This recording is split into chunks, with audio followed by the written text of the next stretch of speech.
In this Speak a Talk, I'm going to be talking about drowning. And this is something that every single person needs to have information about. In 2021, 300,000 people across the globe died from drowning. And there's an estimate that for every person who dies from drowning, 8 have a drowning experience, but they survive. So drowning is an enormous obstacle that so many people face. And of those 300,000, a quarter of them were under the age of 5.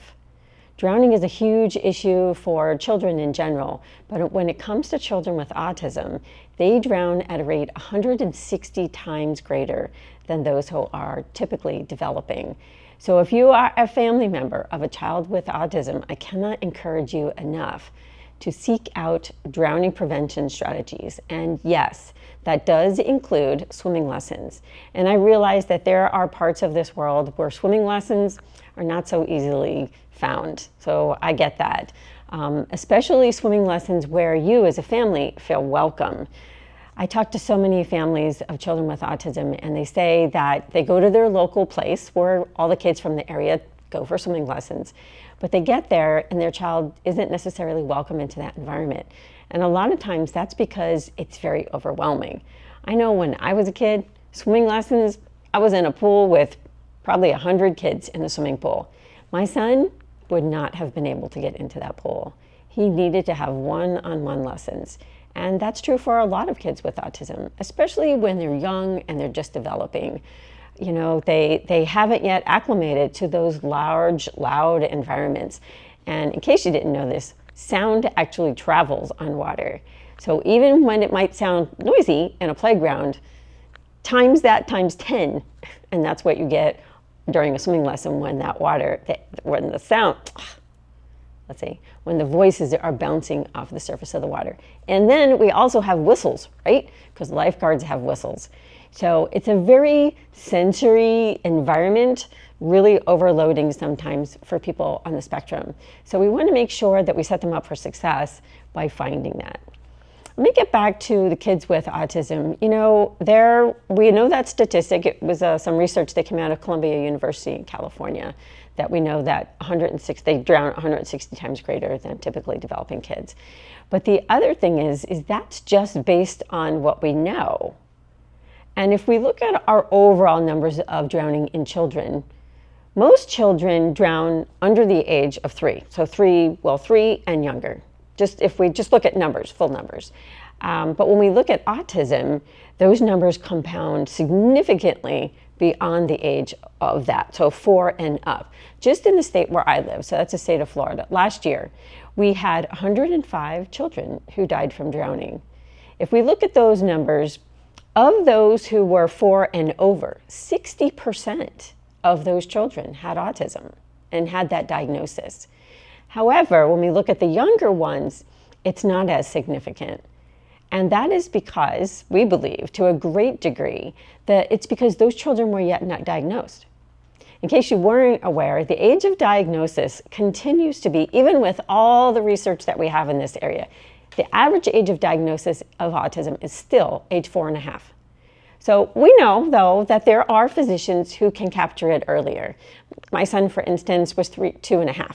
But he was 2.5, but that was after advocating for it because I knew something was up. He had had a few words, and then all of a sudden, there were no words that he was able to speak. He began exhibiting stereotypical autistic behavior, so hand flapping, pacing, lining up his toys. So he had those early signs, but yet I still had a physician was telling me to give it time. So it was my advocacy that really propelled his earlier diagnosis. So if I had waited, my son might have been that kid who was 4.5 or older before getting a diagnosis. But I knew the importance of early intervention and was unwilling to wait. So when we look at drowning, we know that our numbers are skewed because that experience that I had with Give It Time is still happening today. So our big question is, of all those young children who are dying from drowning, how many of them would have later been diagnosed with autism? And the reason that we really have that question front and center right now is because most children who drown, They drown as a result of getting out of the home or getting away from their loved one undetected.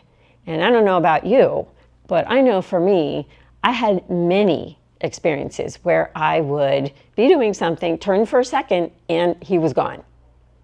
And luckily, he was in the general area, so I was able to find him. But there is a statistic that says that people with autism, about 50% of them, between 48 and 50% of people with autism have a tendency to wander. However, I have never met one parent, and maybe it's you, but I've never met one parent who didn't say that they have had that experience where they turn for a minute. Maybe you're washing dishes, maybe you're cooking dinner, maybe you're out in the garden, and then you wonder, where is your child? Because they're extremely self-directed. And it's not to a fault, it's just that they don't really think that, oh, I should let mom, dad, grandma, grandpa, cousins, that I should let someone else know where I'm going or what I'm going to do. And the other caveat to that is they are extremely drawn to water.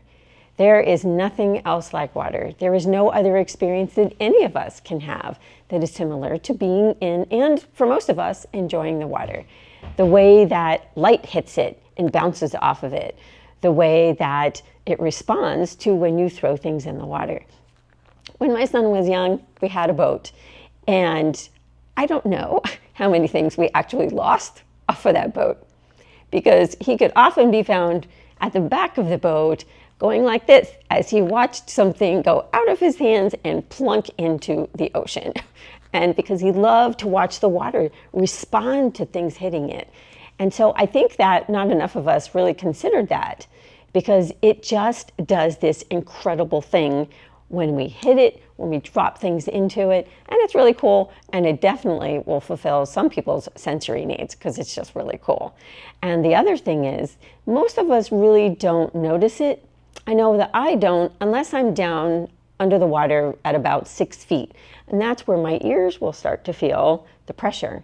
But for people with autism who really tend to seek that type of pressure, for a lot of our kids, we use pressure vests or weighted vests. They just kind of gravitate towards that type of feeling. So if they've had an experience in a pool, say with their parents, you had a really great day, the whole family was there swimming together, and they experienced the pressure that their body feels. And when they go underneath, all those sensory noises and sounds from the outside world are now muted. It's really a peaceful place to be. But if you do not know how to swim, it could also be quite tragic and devastating. The other thing is that kids with autism, and some adults with autism as well, have a really hard time generalizing skills. So you may put them in a swim class and you think, okay, they're doing pretty good. I encourage you to take them into another body of water. Maybe it's a lake, maybe it's another pool, maybe it's the ocean, if that's what you have in your area. But have them experience other forms of water so that you could see, okay, so are they taking that skill that they learned in that pool into this pool?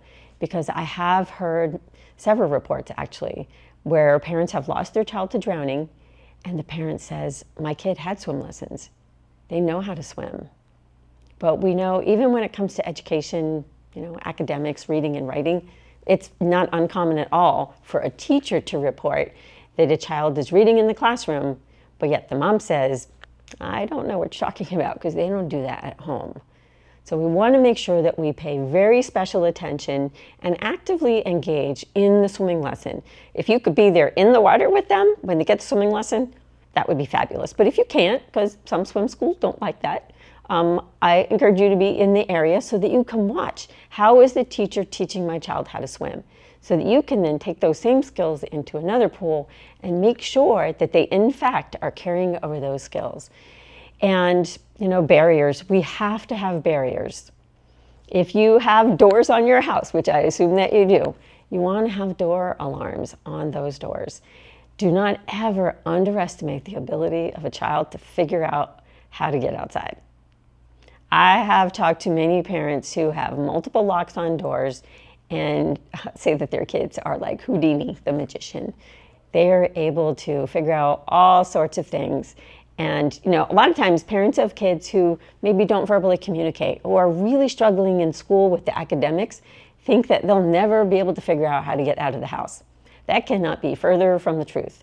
So you want to make sure that you not only have the proper locks, because you want that, but you want to make sure that you have those door alarms, and not just the one that will go off like when you first open the door, but it needs to stay on, because you may be on the other side of the house. Your child gets outside.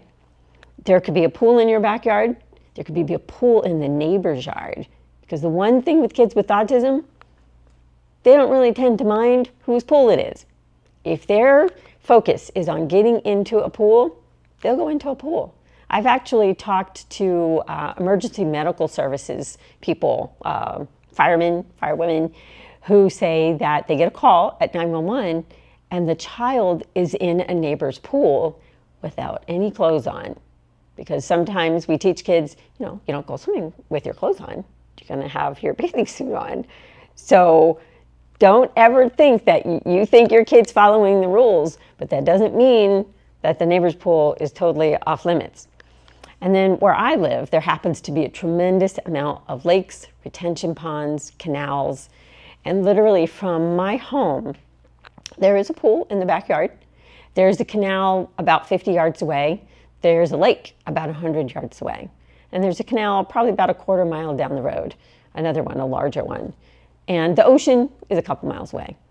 And so my son, we had to make sure that we fully protected him. Yes, he got swimming lessons at an early age, but we also made sure that we had those alarms on the doors, that we had the gates around, you have special fencing for around the pool. So if you have the fencing around the pool, make sure that the gate on it has a self-latching gate, because sometimes, tragically, someone doesn't shut the gate and the child is able to get into the pool. There's also these really cool alarms that float on the surface of the pool. So if you have a pool and maybe you don't want to, or maybe you're renting the home and you're not able to put up the fencing around the pool, you could put one of these alarms that floats in the water. And then when the water gets disturbed, the alarm goes off. We always want to make sure that we have all those safeguards in place. And, so many of us, we need a break too, right? So maybe we call grandparents or the babysitter and we have them come over and keep an eye on our kids so that we can go have dinner. Very sadly, I hear of children dying when a loved one is there to watch them because they're not as in tune with their needs as you are as their parent. Actually, just last week, we had a 6-year-old boy who died close by where I live, and it was his grandmother who was keeping care of him. And sadly now, that grandma is going to feel a tremendous amount of guilt. And we don't want that for any of our family members. So we can't just depend upon the adult supervision that we want to have, but everybody has that moment where you turn for a second. Maybe you're answering the front door. Don't ever leave your kids in a bathtub. Because when we talk about answering the front door, we've had situations where children are in the bathtub, the door rings, maybe it's Amazon. You go to the door thinking that your kids are safe in the water. And you guys know when you have a delivery at the front door, you have to sign for it, maybe have a conversation. It literally takes seconds for children to die from drowning. Don't ever leave your children in the bathtub, even if you think that they're safe. They can drown in 2 inches of water. Kids can drown in literally this much water. So you want to make sure that you have all those safeguards in place. And my organization, what we do, and I encourage you all, no matter where you live, to reach out to organizations in your area.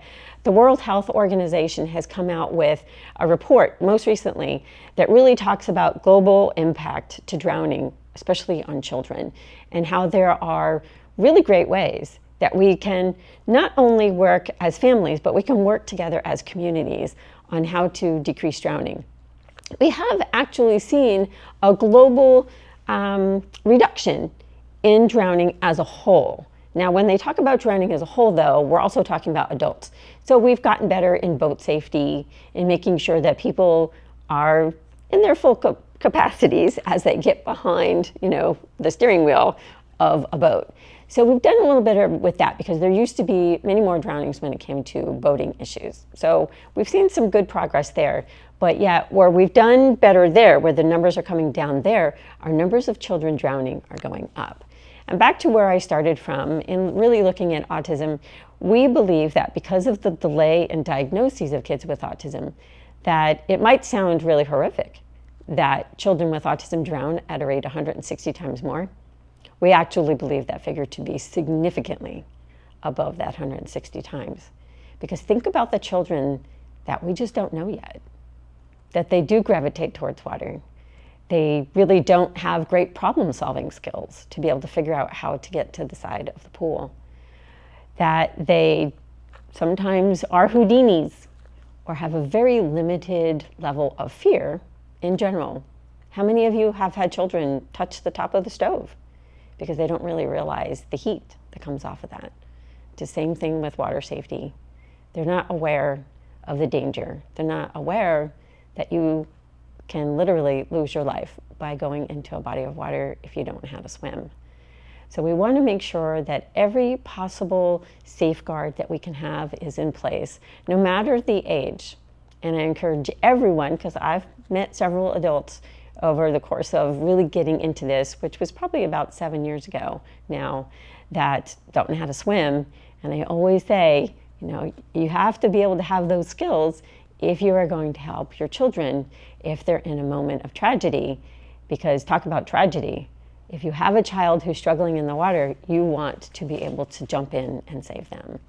So this could be a family activity where you all go get swimming lessons together and set up your home with those door alarms, the barriers, making sure, one more thing, that you know CPR, right?